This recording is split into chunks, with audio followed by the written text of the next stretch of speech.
Have you ever heard that Africa is home to countless vibrant towns and villages, each carrying the heartbeat of a unique culture and the echoes of generations past?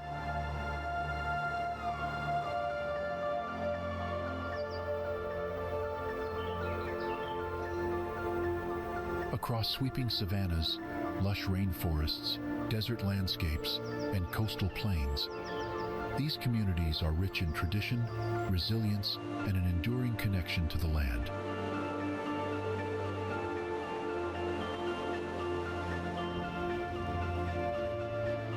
Imagine walking through a village where the quiet presence of time lingers in every corner, echoing stories carried through generations.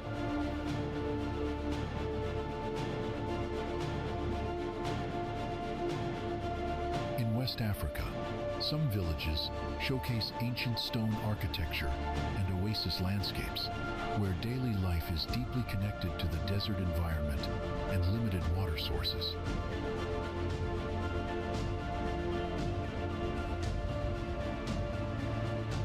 Farther east, terraced farms climb hillsides as cattle and goats graze freely across vast open plains, supporting herding communities.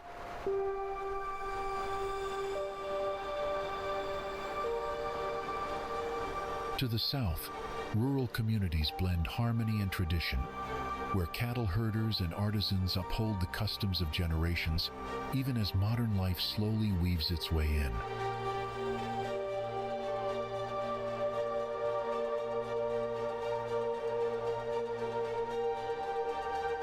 From the Sahara's edge to the banks of the Nile, from coastal fishing villages to mountaintop hamlets, each African village holds a soul shaped by the rhythms of nature and the stories of its people.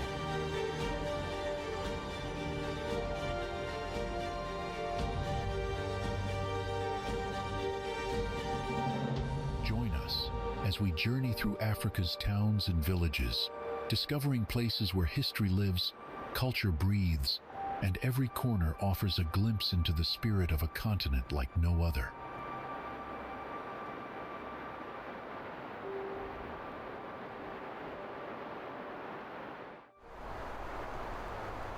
Built in the 17th century, Aït Benhaddou has remained a stunning example of traditional Moroccan earth and clay architecture.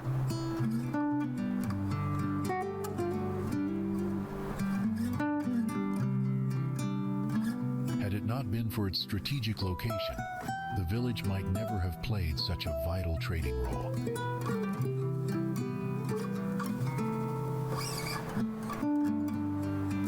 Situated along the ancient caravan route, it connected Marrakech with the Sahara and helped traders exchange salt, gold, and spices.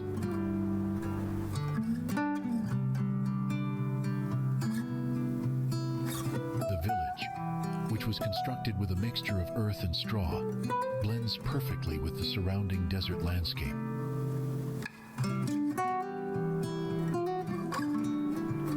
What makes Aït Benhaddou remarkable is its preservation of architectural and cultural traditions from centuries long past.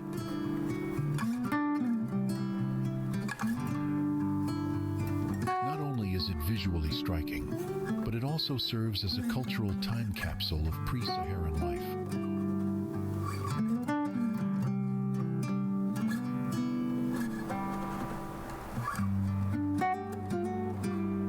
For UNESCO's intervention, the SAR might have crumbled under the weight of time and erosion.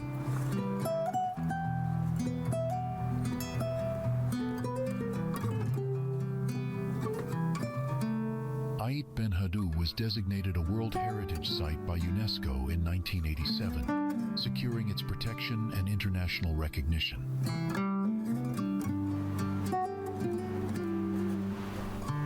Many of the buildings, though fragile, have been restored using traditional techniques to maintain authenticity and historical accuracy.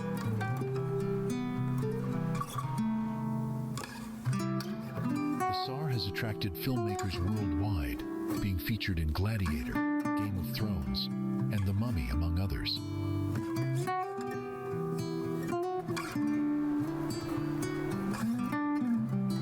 Despite modern developments nearby, no electricity was introduced inside the SAR itself until very recently for conservation purposes.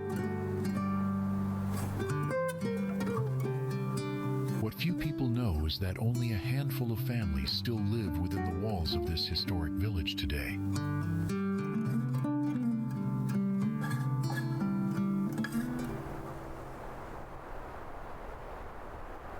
Rarely has a single site represented so many aspects of Moroccan history, architecture, and cultural heritage as this village does. If the local community hadn't collaborated with preservationists, Aït Benhaddou's charm might have been lost forever.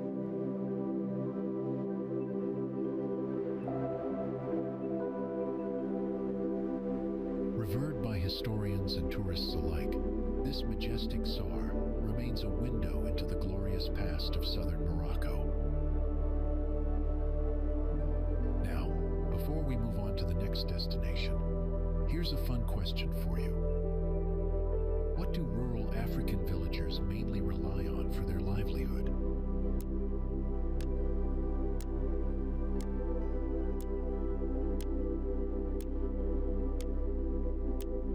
Comment your answer below.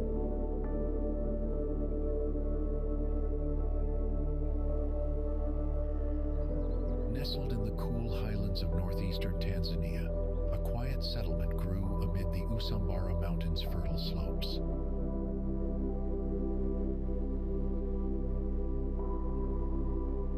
This area was traditionally inhabited by the Samba people, who practiced terrace farming and maintained rich cultural customs.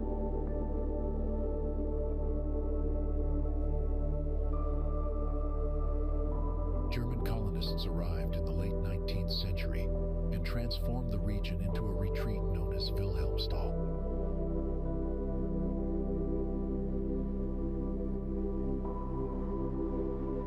European-style buildings, roads, and mission schools were introduced, altering both the landscape and daily life of the local population.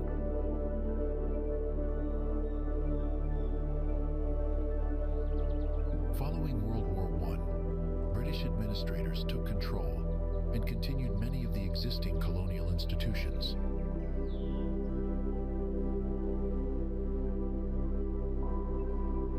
Now known as Lushoto town, the place reflects a layered past shaped by both African heritage and foreign influence.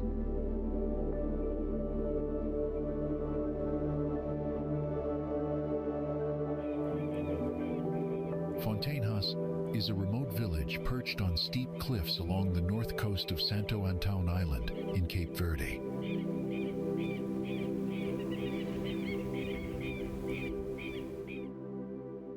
Famous for its brightly colored houses and dramatic mountain backdrop, the village offers breathtaking views of the Atlantic Ocean.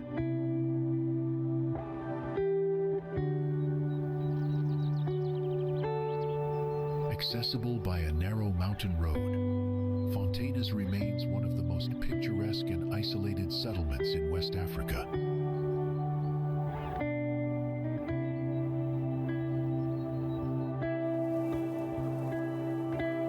Some places need no grand introductions. Their beauty whispers louder than words, long before you even arrive.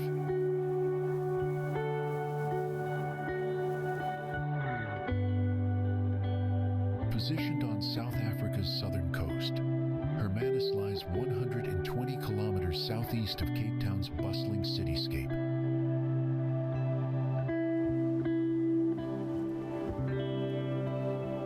This peaceful coastal town in the Western Cape is famed for stunning sea views where cliffs and ocean collide dramatically.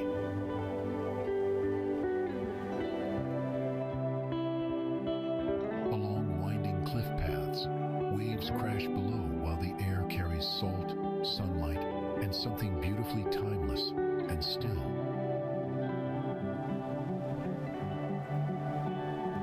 Whales breaching just offshore. Aren't rare nature performs unforgettable shows almost daily in Hermanus' sparkling waters.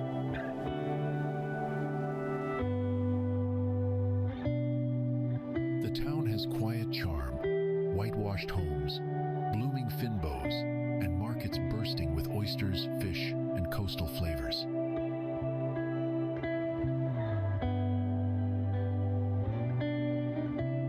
Though small and calm, Hermanus is globally known as one of the finest spots for land-based whale watching.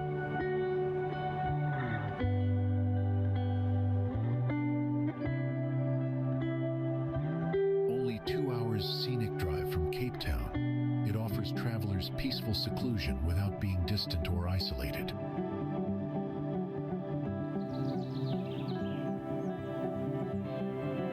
Time here flows gently, like waves on the shore, unhurried and deeply connected to the rhythms of the sea.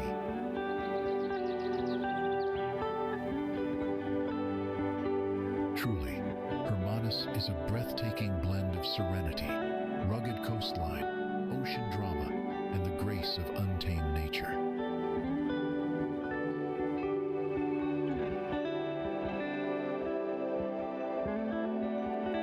If you are watching this, please click the subscribe button in the corner of the screen. It's completely free, but means a lot to us.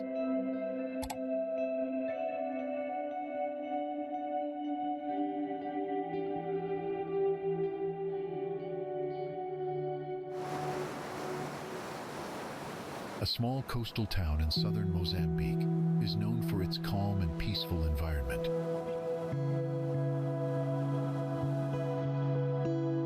Located along the Indian Ocean, this town offers beautiful views of the sea and wide sandy beaches.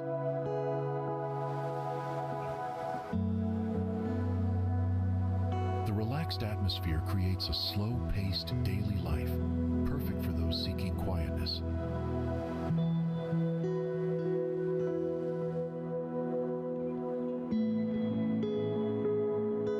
Simple but comfortable accommodations blend well with the natural surroundings.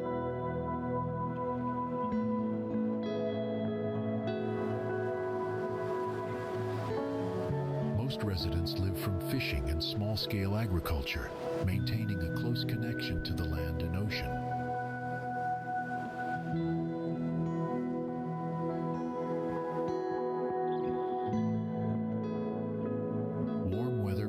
Most of the year, with a mild rainy season bringing fresh greenery.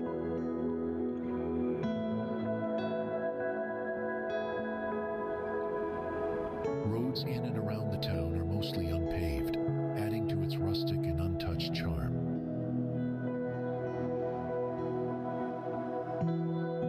Tofo Beach is especially popular among tourists for its crystal clear waters, soft white sand, and excellent diving opportunities.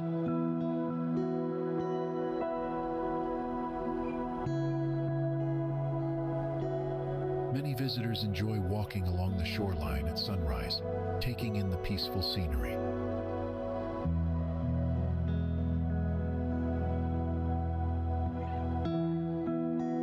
Beachfront spots are ideal for sunbathing, reading, or simply listening to the sound of the waves.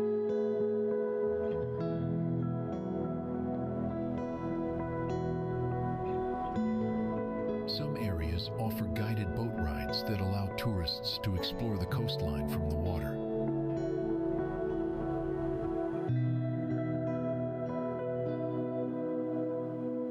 This place provides a genuine and serene experience away from busy urban centers.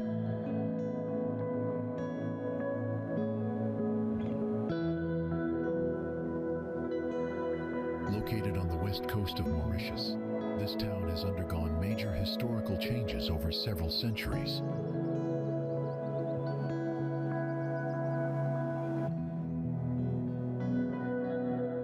The name Flic on Flac likely comes from a Dutch phrase meaning free and flat land, used during early exploration.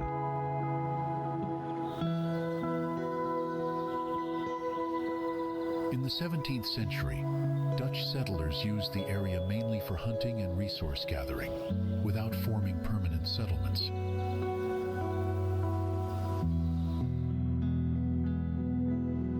French colonizers later took control of Mauritius and and expanded sugarcane plantations throughout the region, including this area.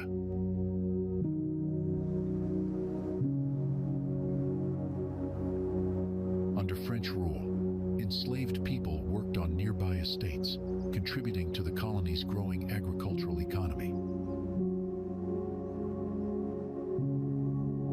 British forces captured Mauritius in the early 19th century and continued developing the sugar industry using indentured Indian labor.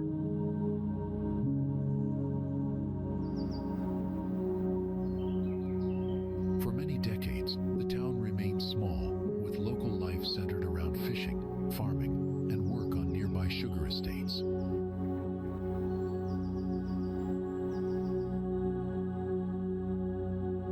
There was little infrastructure, and the area was considered rural, distant from the island's major centers of activity.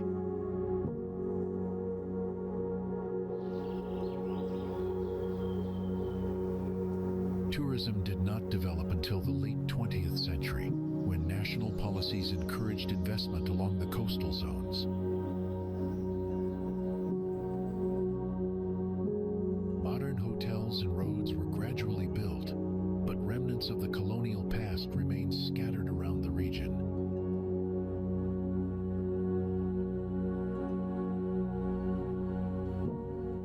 Stone ruins and old estate buildings still stand today, offering evidence of earlier plantation-based life and labor systems.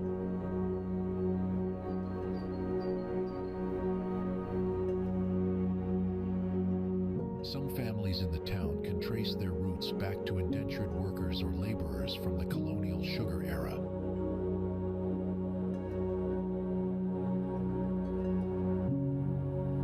Although now known for its beach and tourism, the town's layout and land use reflect layers of historical development.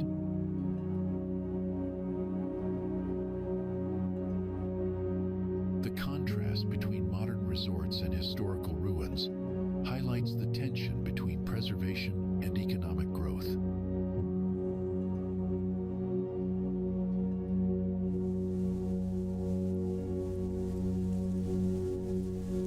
Is relaxing by the crystal clear waters of Flic and Flac Beach in Mauritius on your bucket list?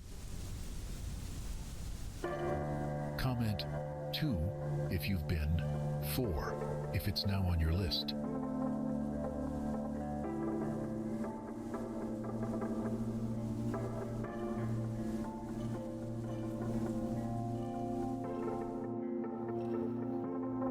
The capital of Bengo province in northern Angola has played an important role in the country's post-independence development.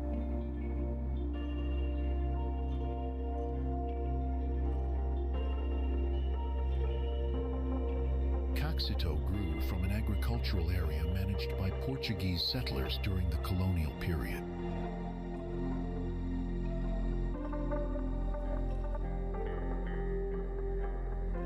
After Angola gained independence in 1975, the town developed into a key administrative and regional center.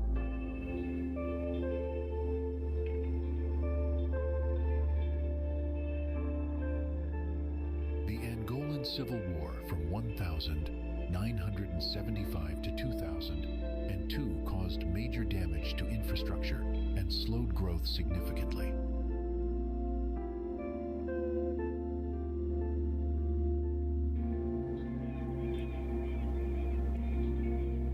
Following the war, reconstruction and rural development projects helped rebuild the town and improve living conditions.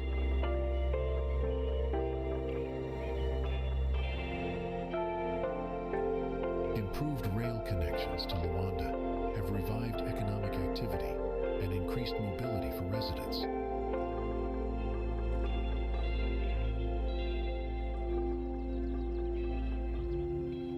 Agriculture remains central to the local economy, with banana farming being especially important.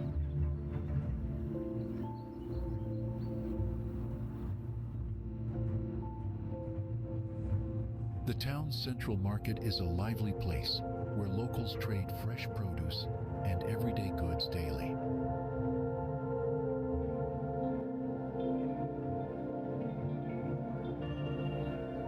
A small village in Angola is known for its deep religious significance and historic landmarks attracting many visitors.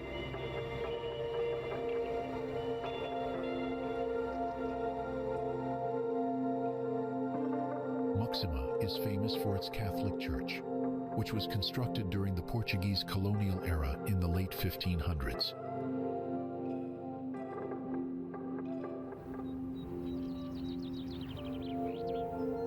The church remains a major pilgrimage site, drawing thousands of worshippers from across the country every year.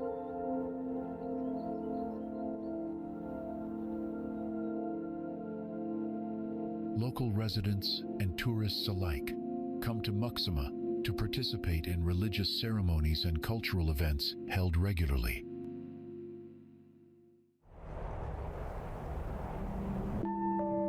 The village is situated along the Kwanza River, offering scenic views and a peaceful atmosphere for reflection and prayer.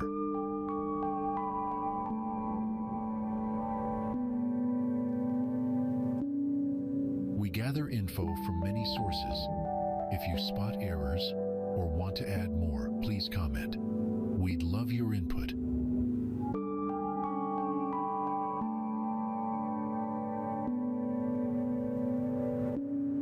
Many communities around the world have adapted to living in unique environments, including those built entirely on water.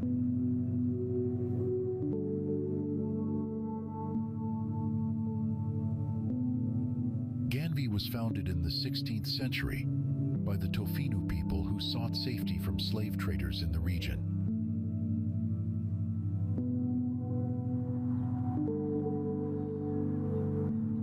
All houses and pathways in the village are constructed from wood, creating a network of floating structures connected by narrow walkways.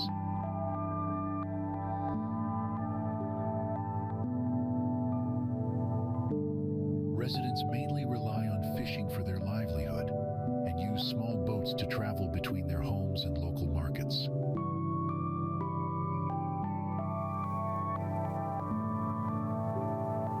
The community has developed distinct social and religious traditions adapted to life on the water over many generations.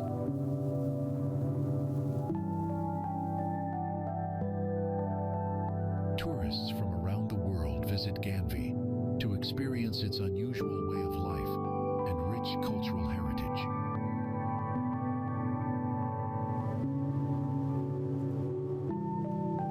Despite challenges from the aquatic environment, the village remains a vibrant and well-organized society with strong community bonds.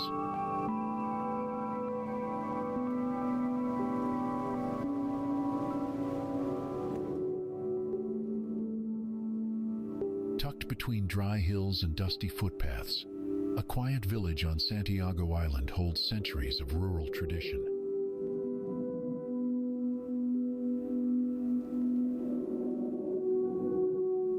Ribeirão Manuel is surrounded by rugged terrain, with the prominent Brianda Mount standing nearby like a natural guardian.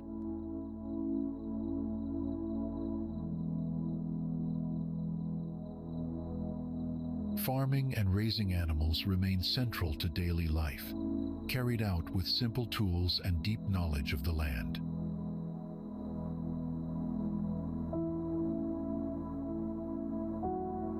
Families live in modest homes, often built by hand, where generations share food, stories, and responsibilities.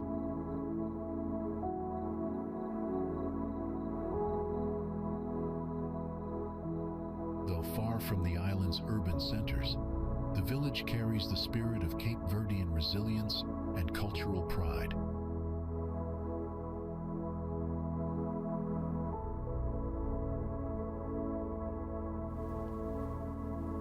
Tucked into the folds of a lush volcanic valley, one small community quietly holds centuries of agricultural tradition.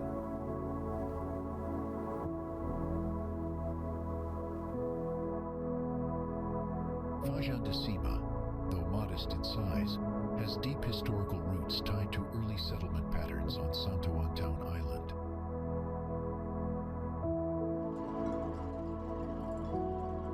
What began as scattered farms on fertile slopes gradually evolved evolved into a permanent village shaped by isolation and resilience.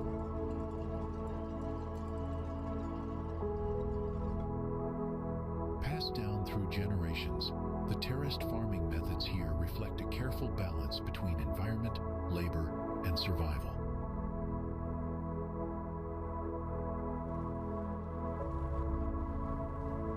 Rarely mentioned in colonial records, yet always present on the land, this village carries the quiet legacy of rural Cape Verde.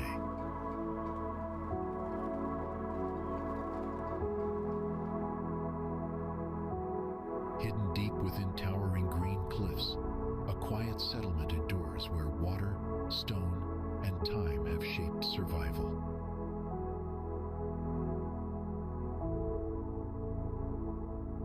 Susu emerged slowly along the Ribeirão de Tora Valley, where fertile land and flowing springs supported early agricultural life.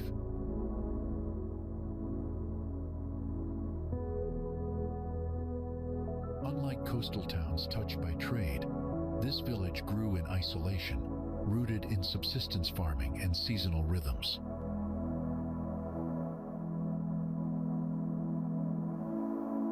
Stone paths carved through the slopes connect terraced fields where knowledge of the land has been passed down for generations.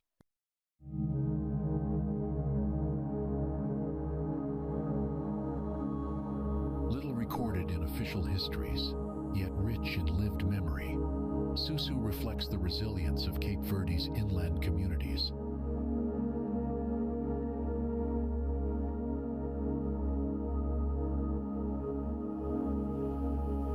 Nestled along the coastline of a volcanic island, this peaceful village offers stunning views of clear turquoise waters and pristine sandy beaches.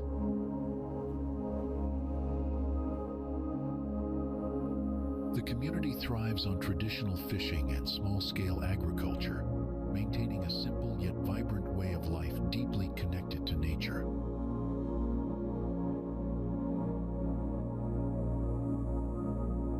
Visitors often come to enjoy the serene atmosphere, explore coral reefs, and experience local culture through friendly interactions with residents.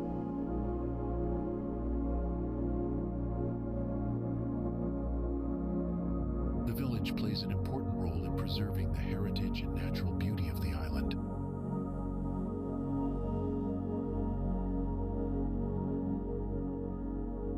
Rarely have outsiders seen a culture as vibrant as that of the Karo tribe, who inhabit the Omo Valley in southern Ethiopia.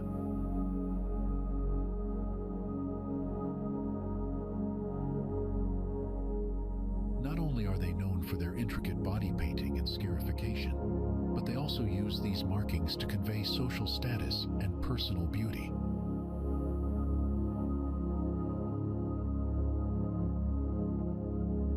Living along the Omo River, the Karo depend heavily on fishing, farming, and cattle herding for their survival.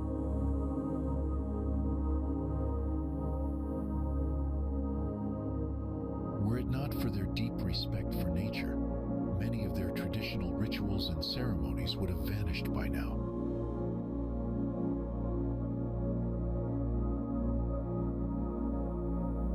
Their customs, passed down through generations, continue to thrive despite modern pressures.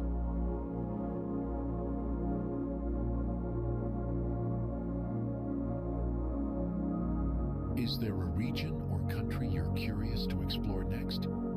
Let us know, and we'll uncover it together in an upcoming video.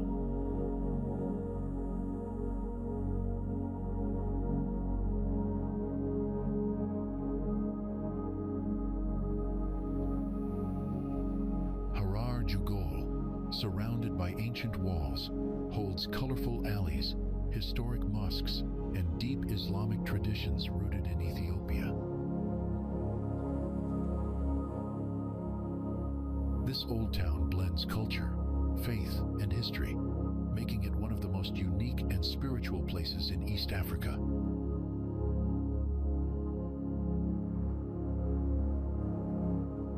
Once a powerful medieval city-state, Harar Jugol served as a vital trading hub, connecting Africa, the Middle East, and Asia.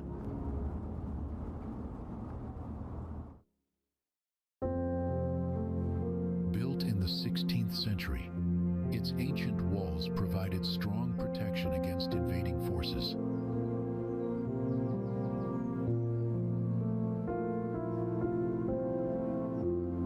Throughout history, the town played a key role in the spread of Islam across the Horn of Africa.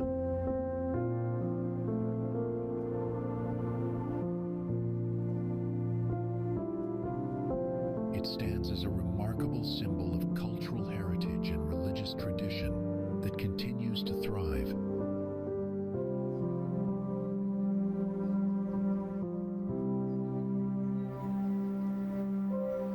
Vibrant landscapes filled with lush greenery and winding rivers create an unforgettable impression on all who visit this unique region.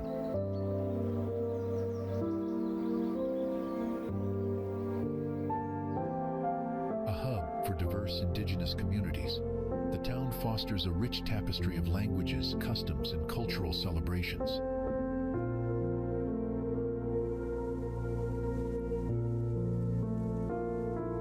The local museum and research center play a crucial role in preserving the traditions and histories of many ethnic groups.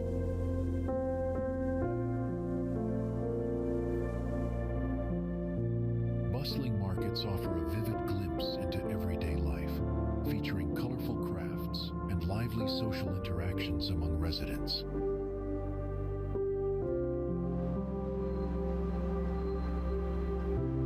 The town attracts adventurous travelers eager to explore the rich cultural heritage of southern Ethiopia.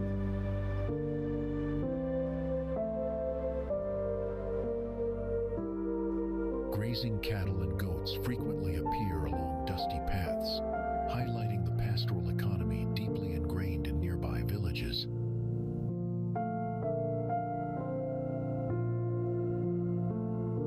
This tribe lives in a remote area characterized by rugged terrain and fertile valleys.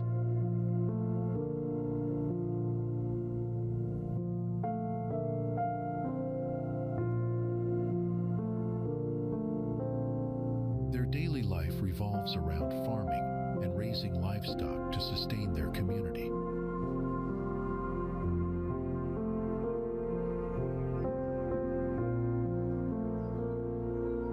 The natural environment plays a crucial role in shaping their way of life and survival strategies.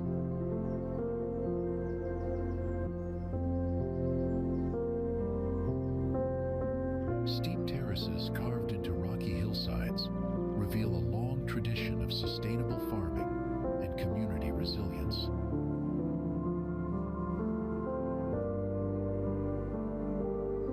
For centuries, this area has been home to one of Ethiopia's most distinctive ethnic groups, known for their intricate social structures and craftsmanship. Ancient stone walls and fortified villages reflect a history of defending against invasions and preserving cultural identity.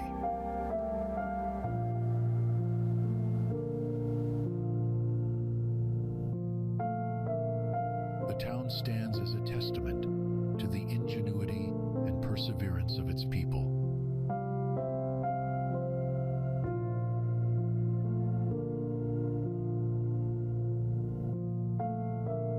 Situated along the winding Volta River, the town serves as a crucial hub for Ghana's energy and development.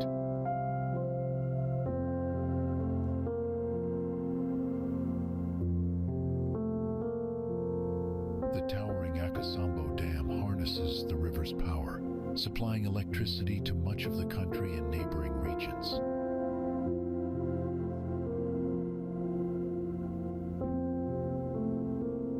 Surrounding the dam, lush greenery and calm waters create a picturesque setting that attracts visitors and nature lovers alike.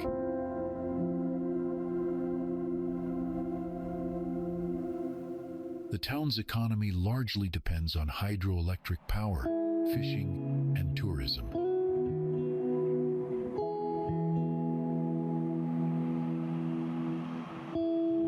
Not far from here, The iconic Adomi Bridge spans the Volta River, connecting important regions and facilitating trade and travel.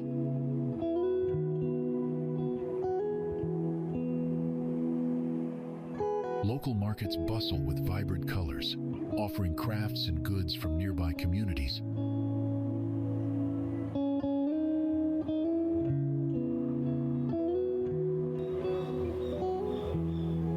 The town of Alaba Kulito in southern Ethiopia is known for its huge paprika market.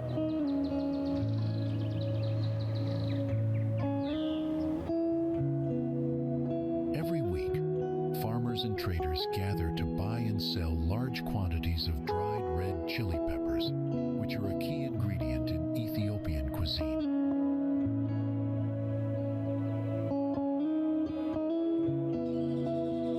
This vibrant market plays a vital role in the local economy and attracts buyers from across the region.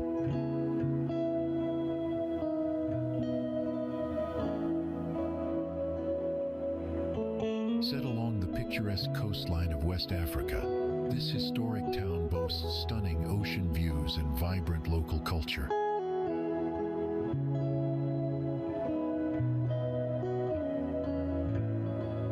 It was established in 1482 when the Portuguese built Elmina Castle, originally called São Jorge da Mina.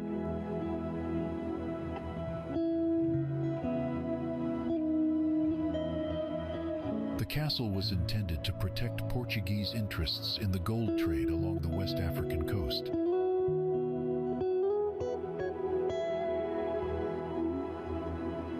Over time, Elmina became a major hub for the transatlantic slave trade, where many enslaved Africans were held before being shipped overseas. In 1637, the Dutch captured Elmina Castle from the Portuguese and controlled it for over 2 centuries.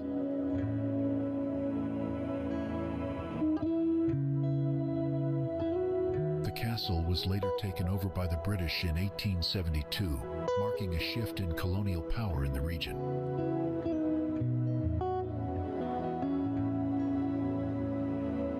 Elmina town played a significant role in the economic and political history of Ghana during the colonial era.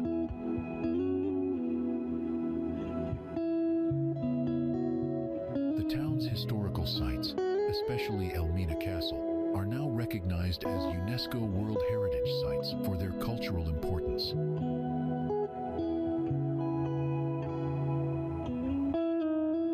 Elmina remains a living community where the history of trade, colonization, and resistance is remembered and studied.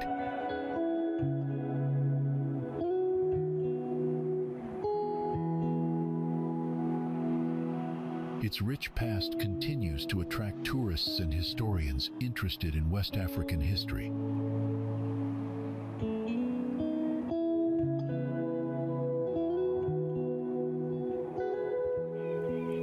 A charming town lies near the base of Africa's tallest mountain, offering stunning views and rich cultural experiences.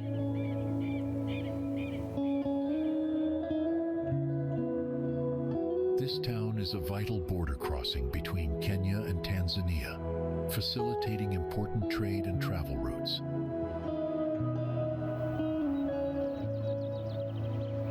It plays a key role as a gateway for tourists visiting Amboseli National Park and surrounding wildlife reserves.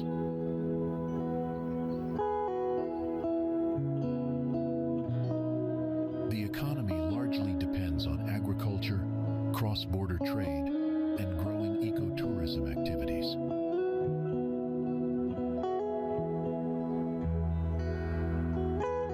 Nearby, a protected highland forest provides shelter to numerous species of birds and mammals unique to this region.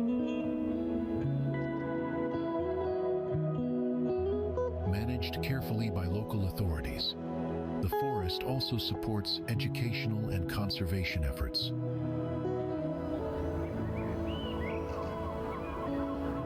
Infrastructure improvements have been ongoing, including the development of markets that serve hundreds of traders and residents.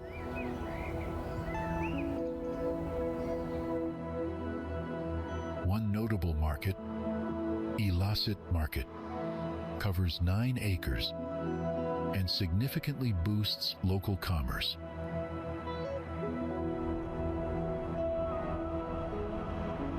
Solar-powered water systems have been introduced to address challenges related to clean water and sustainability.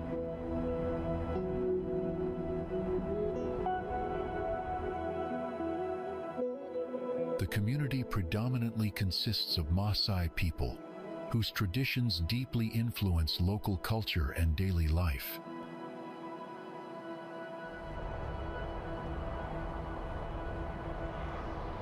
Visitors to the town often enjoy the blend of natural beauty and vibrant cultural practices.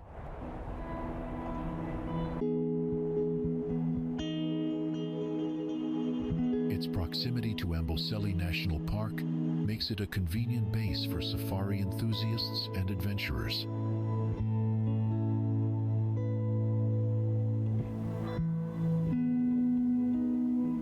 The town is rapidly growing while balancing modern development with environmental preservation.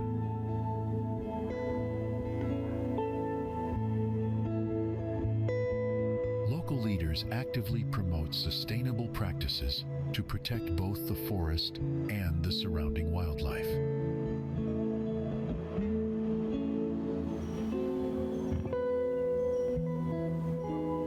Education and health services have also improved, benefiting residents and attracting newcomers.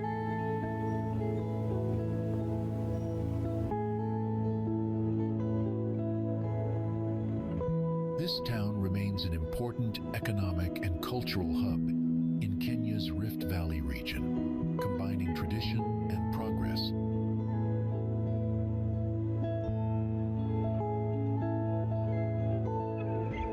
Along Kenya's northern coast, there is a charming town known for its stunning white sandy beaches and clear waters.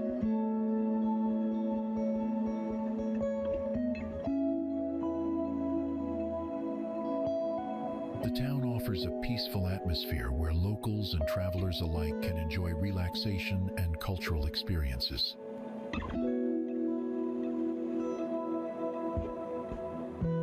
Watamu's history is rich, highlighted by the nearby ancient Gedi ruins, a Swahili settlement dating back to the 12th century.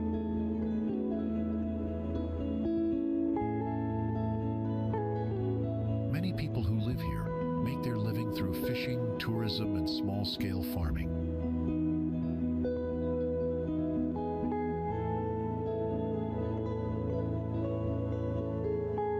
The Watamu Marine National Park, established in 1968, plays a crucial role in preserving the town's coastal environment.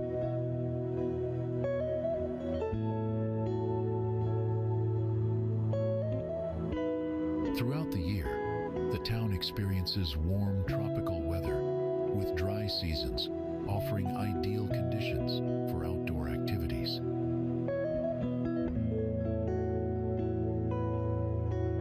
Accommodation options range from luxury resorts to affordable lodges that welcome guests from around the world.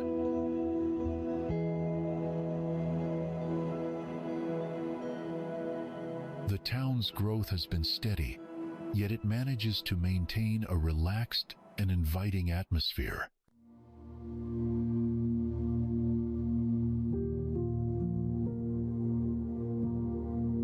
Modern infrastructure developments coexist with traditional lifestyles, creating a unique blend of old and new. Those who stay often explore nearby cultural sites and enjoy the town's vibrant markets filled with local crafts.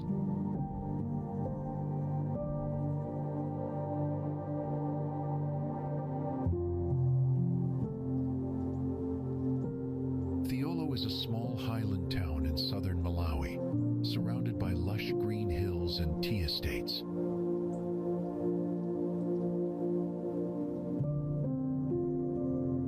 One of its most renowned landmarks is Satemwa Tea Farm, a historic estate producing artisanal teas for global markets.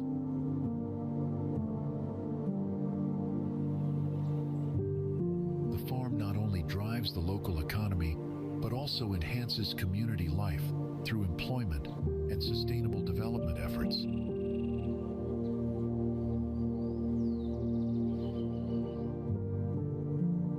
Established in the 12th century, this ancient settlement quickly rose to prominence as a center of trade and Islamic scholarship.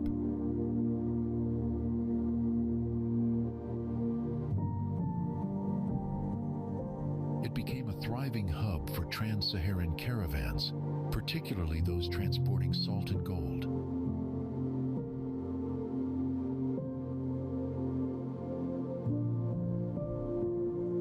Scholars, merchants, and travelers contributed to its cultural and intellectual development during the medieval period.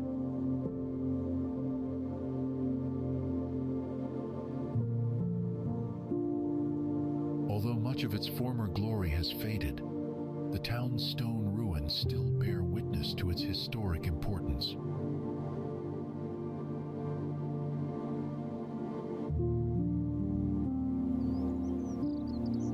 Oasis Village is a serene retreat nestled within the vast deserts of Mauritania, offering fresh natural springs and lush palm groves.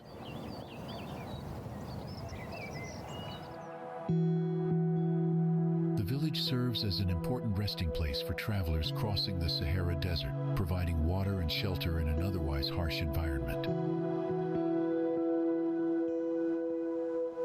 Traditional mud brick houses in Turgid reflect the architectural heritage adapted to desert life over centuries.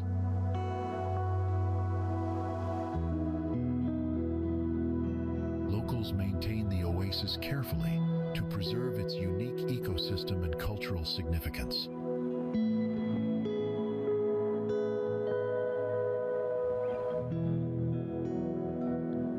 Visitors come to experience peaceful surroundings, explore hiking trails, and learn about the nomadic traditions of the region.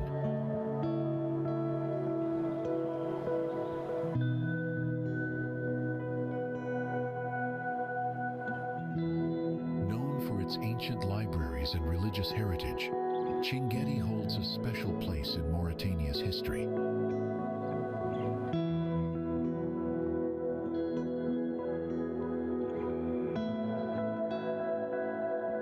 Serving as a key hub for trans-Saharan trade, it attracted scholars and merchants from afar.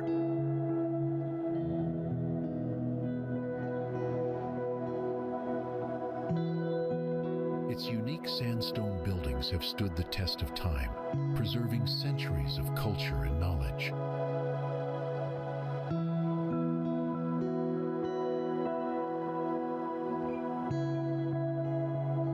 Visitors today appreciate Chinguetti as a remarkable example of medieval African civilization.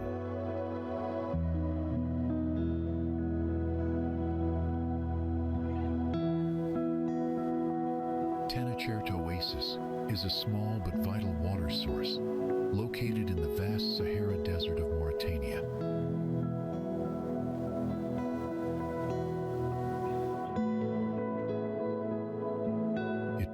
Essential hydration and shelter for nomadic communities and travelers crossing the harsh desert environment.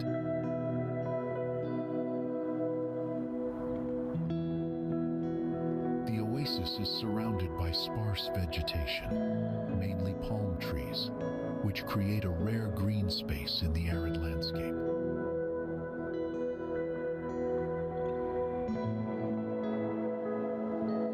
Life around Tanachert depends heavily on careful management of limited water resources.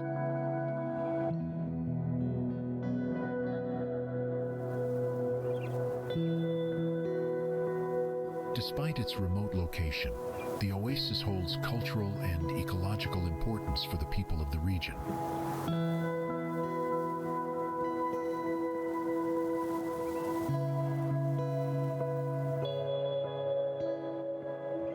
More than 300 years ago, Dutch settlers founded a community that would become the renowned town of Stellenbosch.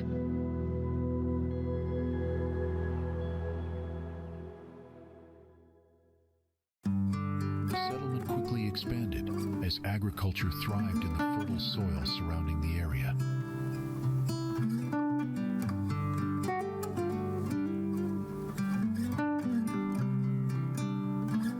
Vineyards and orchards were established, laying the foundation for South Africa's famous wine industry.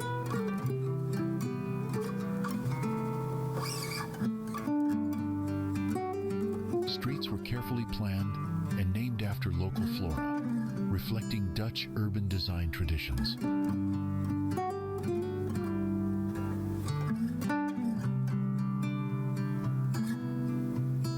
Over the centuries, Stellenbosch grew into a cultural and educational hub in the Western Cape region.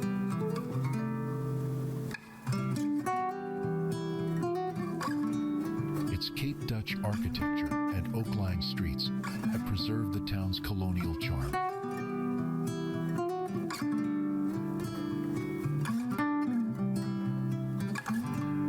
The establishment of Stellenbosch University in 1918 further boosted intellectual growth and cultural development.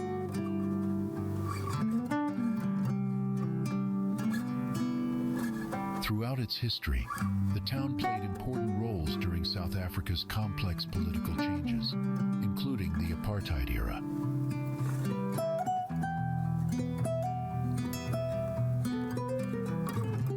Economic growth was supported by the booming wine trade and an increase in tourism throughout the 20th century.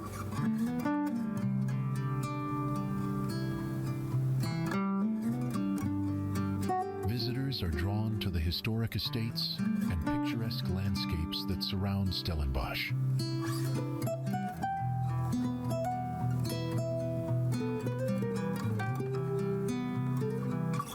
Despite modernization, many historic buildings have been carefully maintained to honor the town's heritage.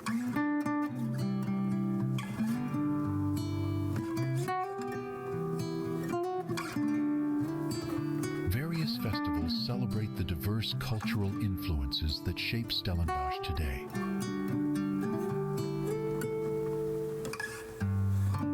Indigenous traditions, Dutch colonial roots, and contemporary culture all blend in the town's art and cuisine.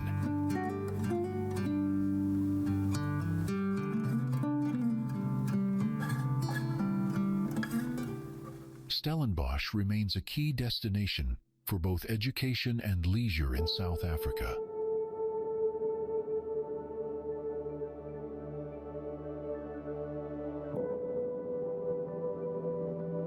The vineyards continue to produce wines that are recognized globally for their quality.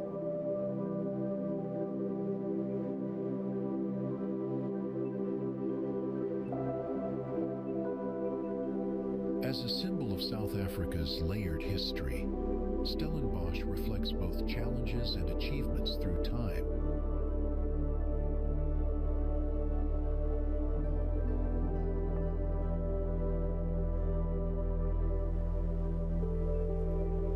At the base of Africa's tallest mountain, a small settlement once grew around trade routes and fertile volcanic soil.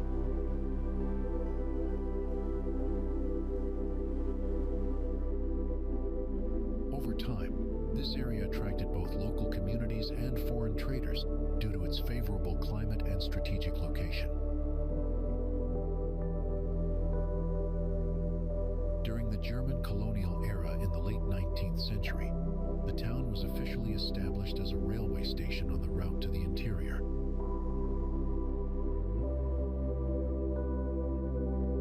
Infrastructure began to develop rapidly, including schools, administrative buildings, and roads linking it to the coast. The arrival of the railway significantly boosted commerce, especially in coffee, which became the region's most valuable export.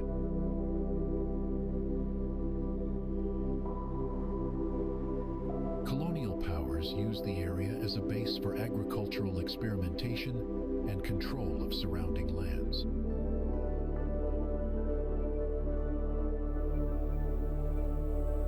After Germany's defeat in World War I, British authorities took over and continued developing the town under the League of Nations mandate.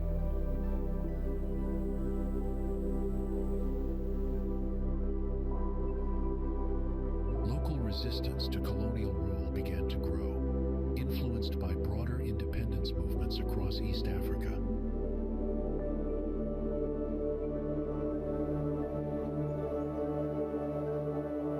Following Tanzania's independence in 1961, the town emerged as a center for regional governance and education.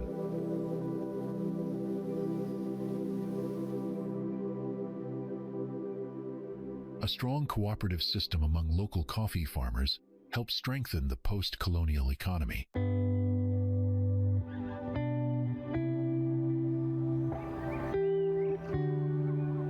Cultural identity remained vibrant, particularly among the Chaga people who have long inhabited the nearby mountain slopes.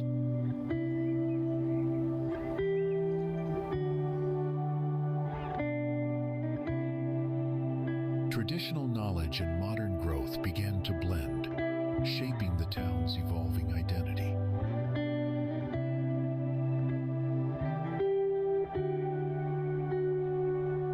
The town is a gateway for climbers seeking to reach Mount Kilimanjaro, and it hosts thousands of international visitors annually.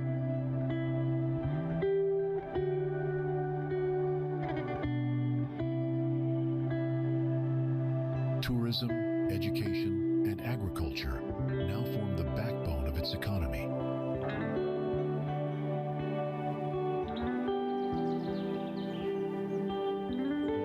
While modernization continues, the town still reflects layers of colonial, indigenous, and national history.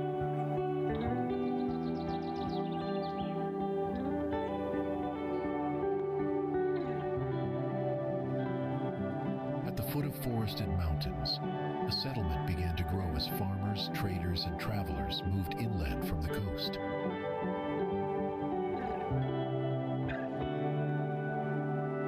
Fertile soils and abundant rainfall made the area ideal for agriculture, attracting both local communities and colonial interest.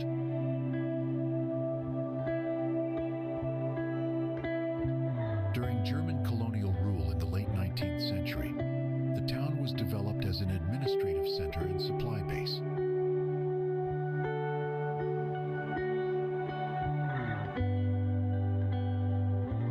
The Germans introduced large-scale plantations, particularly for sisal and other cash crops.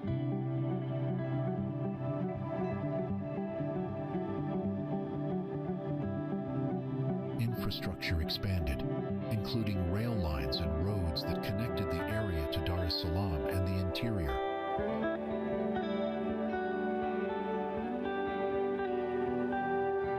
After World War I, the British took control and established mission schools, hospitals, and technical institutions.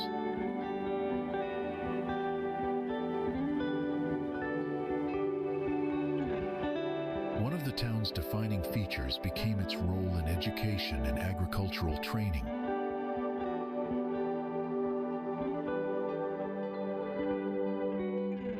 Local resistance to colonial rule grew steadily, especially during the mid-20th century, as independence movements spread.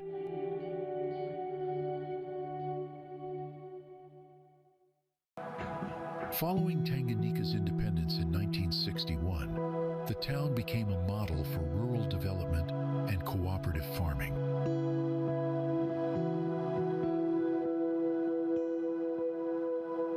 Government and international agencies invested heavily in training centers and extension services.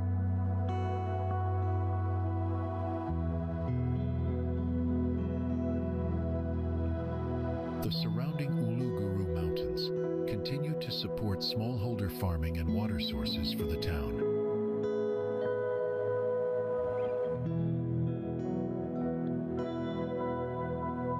Cultural life blended indigenous traditions with influences from both German and British periods.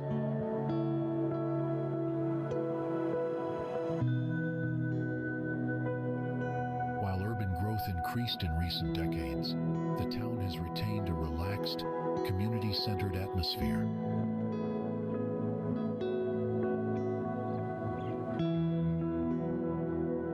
It now serves as a regional capital with diverse ethnic institutions, shaping its identity.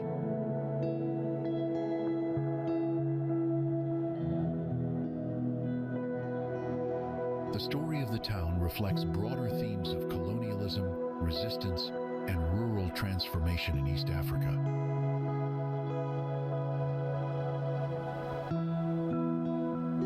Swakopmund is a coastal town in Namibia, known for its unique blend of German colonial architecture and desert landscapes.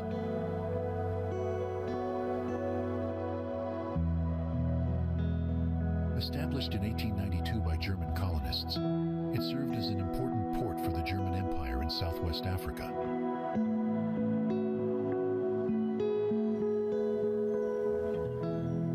The town is a popular tourist destination, offering adventure sports, cultural experiences, and cool ocean breezes. Its contrasting environment where the Atlantic Ocean meets the Namib Desert makes it one of the most visually striking towns in the country.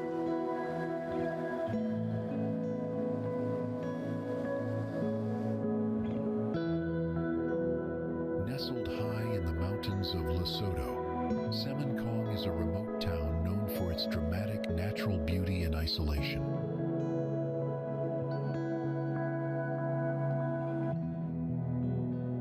Famous worldwide, the nearby Malatsunyan Falls attracts adventure seekers who come to abseil down one of Africa's tallest waterfalls.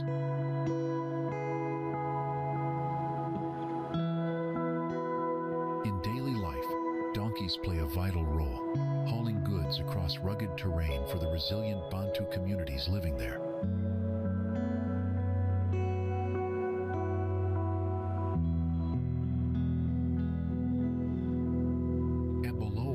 Has long served as an important administrative center in the south region of Cameroon.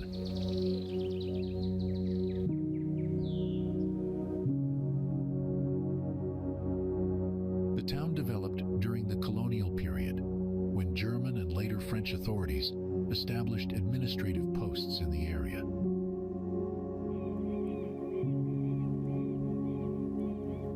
Its location in a fertile agricultural zone helped it grow as a local market town for crops like cocoa and bananas. After Cameroon's independence in 1960, Eboloa continued to expand as a regional capital with improved infrastructure.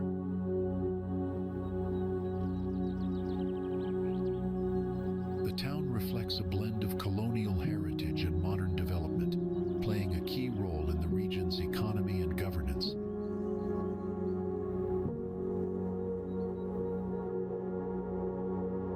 Nestled between dense forests and a calm lagoon, this coastal town began as a remote outpost, surrounded by natural beauty.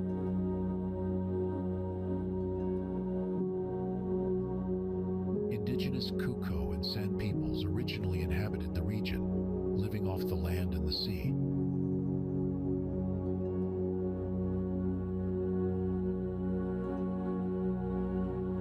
In the late 18th century, European settlers arrived, drawn by the area's timber and abundant wildlife.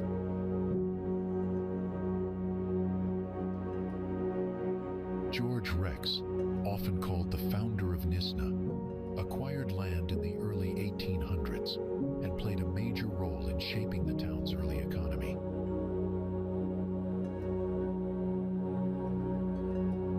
Timber from the surrounding forests became a key industry, supplying wood to shipbuilders and traders across the Cape Colony.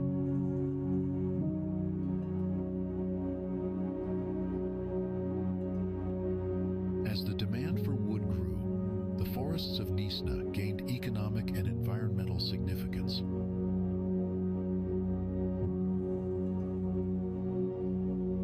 By the mid-19th century, Nisna was formally established as a town and began to attract more settlers.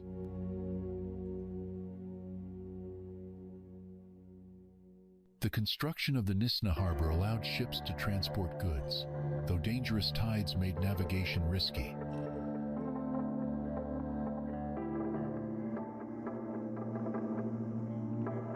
Over time, a small but vibrant community developed, blending European influences with local traditions.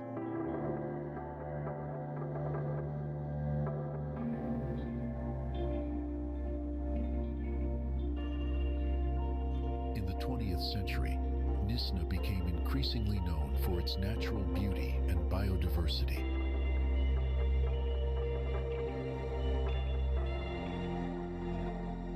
Conservation efforts helped protect the remaining indigenous forests and rare species like the Nisna elephants. Tourism began to replace timber as the town's primary source of income. Artisans, writers, and nature lovers flocked to the area, drawn by its charm and tranquility.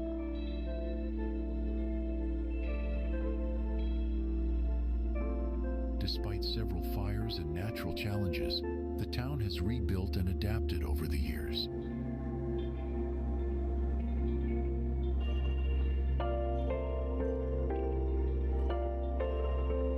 Nisna stands as a symbol of harmony between history, culture, and nature, along South Africa's famed garden route.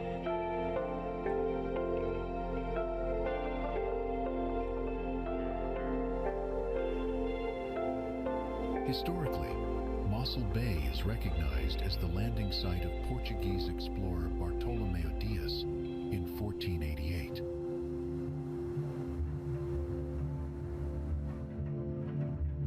Over the centuries, the bay served as a key resupply station for Dutch and British ships navigating the trade routes.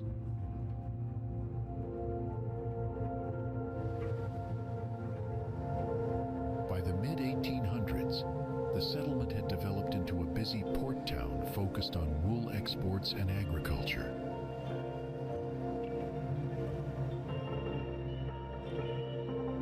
With the discovery of offshore gas reserves in the 20th century, its economy diversified and industrialized.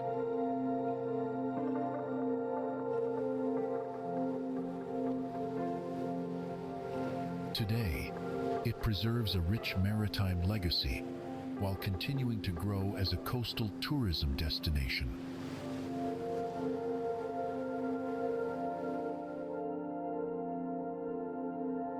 Tanga, one of Tanzania's oldest port towns, has a rich history rooted in trade and cultural exchange.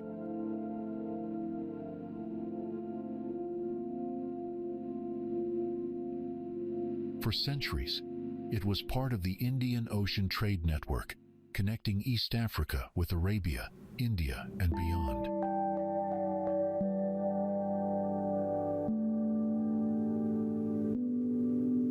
Swahili-speaking communities flourished along the coast, blending African, Arab, and Persian influences.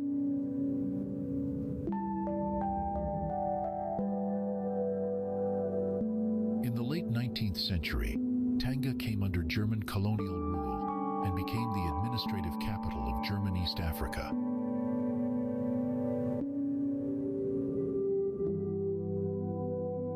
The Germans invested in infrastructure, building railways, roads, and port facilities to support the export of sisal and other crops.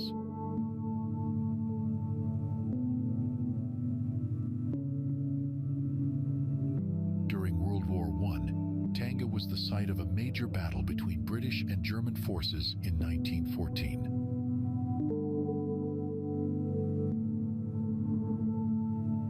After Germany's defeat, the British took control and continued to develop the town, though it lost its status as capital.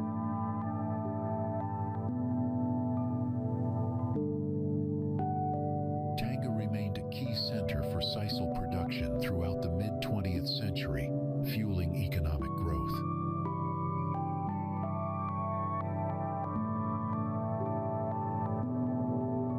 Following Tanzania's independence in 1961, the town's influence declined as Dar es Salaam and other cities expanded.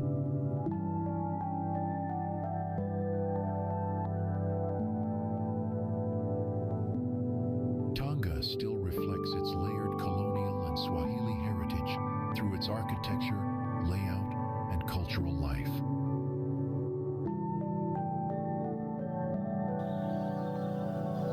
Positioned near the source of the Nile River, this town has long held geographical and cultural significance in East Africa.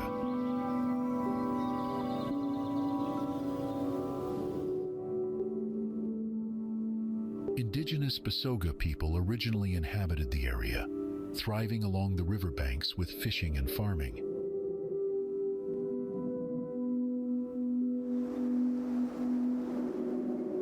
In the late 19th century, British colonialists identified the strategic importance of the site and began formal development.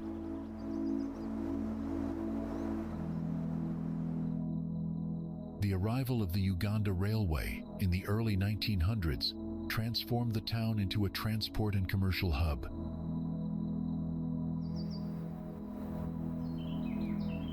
Hydroelectric potential attracted further interest, leading to the construction of the Owen Falls Dam in 1954.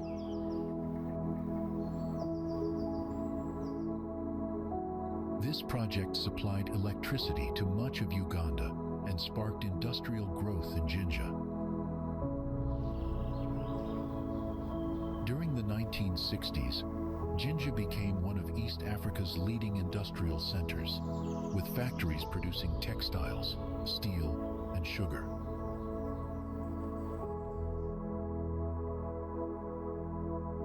The town attracted workers from across the country, creating a vibrant and diverse community.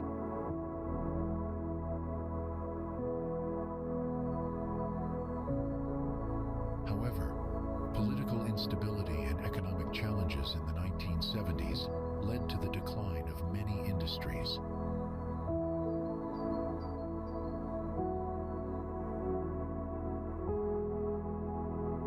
Despite this, Jinja maintained its identity through local entrepreneurship and small-scale trade.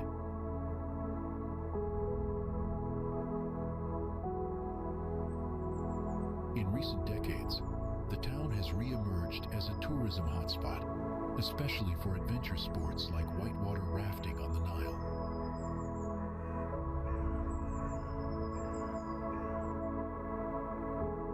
Historic buildings and colonial-era planning still shape its urban landscape today.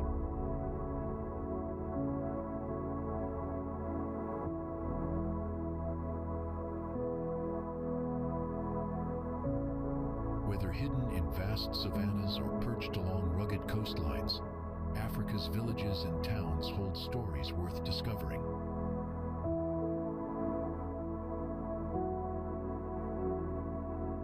One might be surprised by how each small settlement offers a distinct rhythm of life shaped by nature and heritage.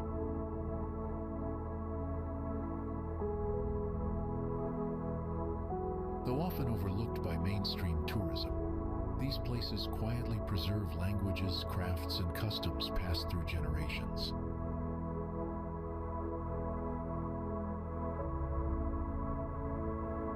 What makes them truly remarkable is not only do they reflect centuries of history, but they also embody the living traditions of diverse cultural communities. These towns will meet you with authenticity and warmth. From bustling market squares to peaceful oases, every corner of rural Africa reveals a different shade of its soul.